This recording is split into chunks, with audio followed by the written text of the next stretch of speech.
Does the senator plan on running again, or is he going to jump ship? I have Maybe he's going the Republican ticket next time. Senator Webb, and what he said was, true reform must be done in an effective and responsible fashion. We agree. Without creating a cumbersome, overly bureaucratic system. The bottom line should be to achieve a more cost-effective health care system that increases accessibility, affordability, and quality of care, and which does not burden our economy along the way. Why don't he live up to what he said?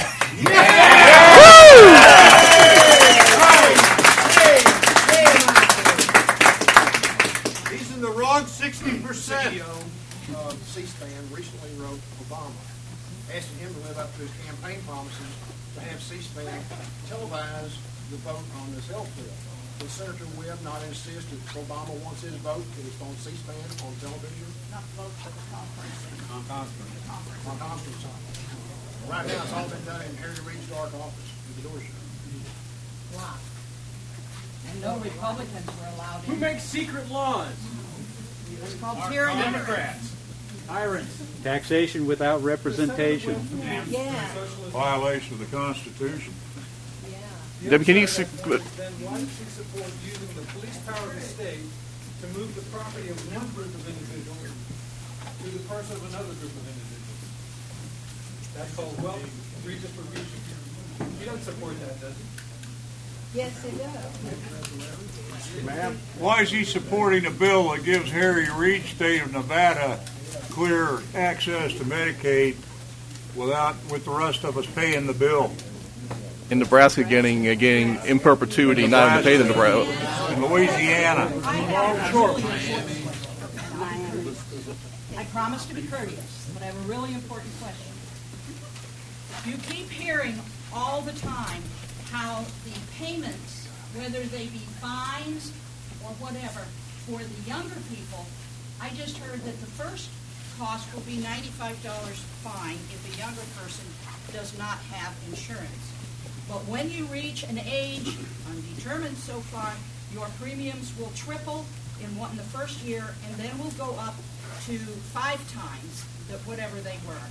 My question to the senator is, if I have, from the age I'm 18 until I'm 60, I'm paying $95 a year by myself, or maybe $4,000 because of income.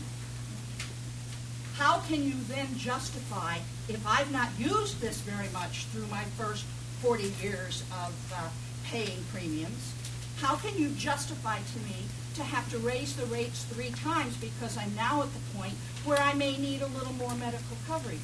This is the most outrageous aspect of this bill. You're supposed to die. Well, yeah, I know we're supposed to die, but that's not my question. I'm trying to be courteous.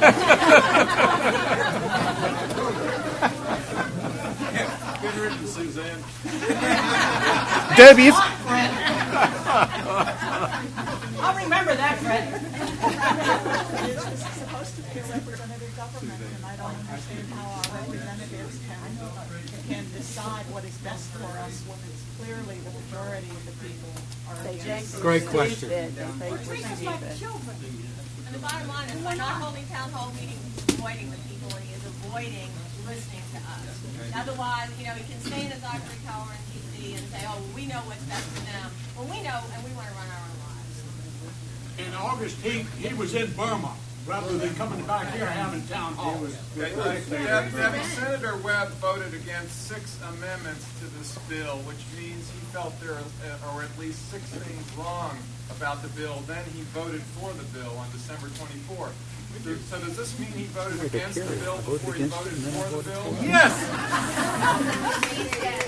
The final bill isn't even written.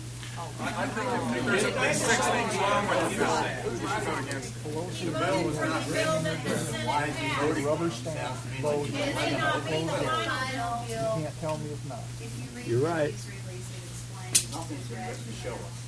We're not going to Has he read the bill yet? All 2,000 pages? I can't answer that. We should be able to, because he should read a bill before he votes for it. If he hasn't read all 2,000 pages. How in the hell can he vote on it? He's already voted on it.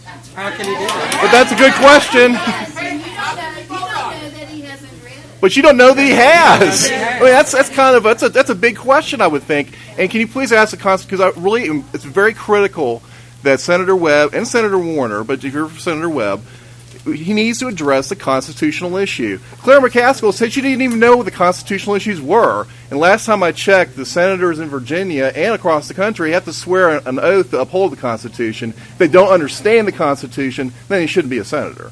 But he needs to put on his website how this is constitutional. Amen. Virginia of all states. Okay, thank you. Excuse me, ma'am. Tom resident from Dayton, Virginia. I want to, nobody lynched me over here, but I want to say to Senator Webb that he was a courageous man. He served this country. I understand he was wounded in Vietnam. I would hope he could show the same type of courage he did back during his service to come before us in this Commonwealth to have a town hall meeting. If he doesn't have the courage to do that, he shouldn't be there, and he won't be there next time. Well said. Yeah.